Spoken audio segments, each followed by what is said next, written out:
जय छठी माई की। भोरवे में नदिया नहाइले आदित मनाइले हो। बाबा फुलवाय छतिया बचढ़ाइले सब गुण गाइले हो। अरे भोरवे में नदिया नहाइला आदित मनाइला हो। बाबा फुलवाय छतिया चढ़ाइला सब गुण गाइला हो। बाबा फुलवाय छतिया चढ़ाइले सब गुण गाइला हो। असधरवाई बसैया नैहर या से बाजिनिया हो।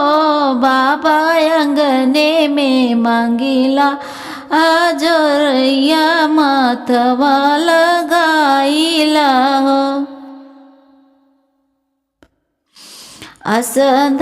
असधरवाई बसे कोसिया नैहरिया से बाजिन हो। बाबा अंगने में मांगिला जोरैया मथवा लगाइला हो। गजमुख चौका पुराइला चचरा बिछाइला हो। बाबा अंगने में फूलवा अक्षत लागेला फलवा चढ़ाइला हो। ताना दे के कहेली गोतिनिया बजवा बजनिया नो हो।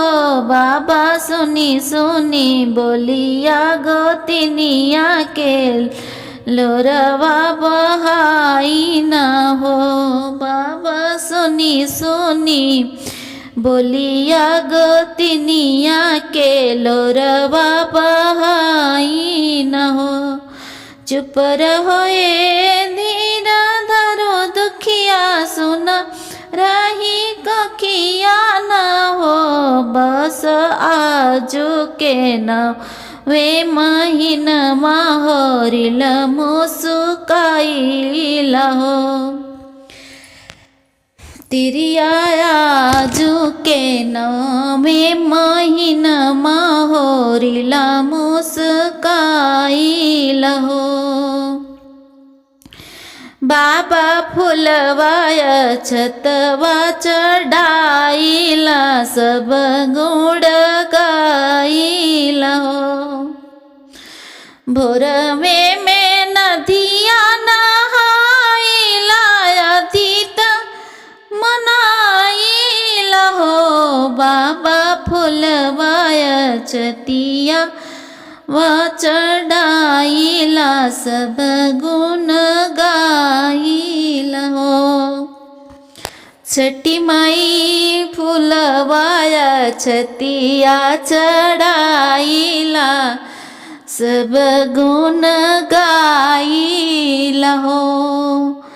जय छठी माई की।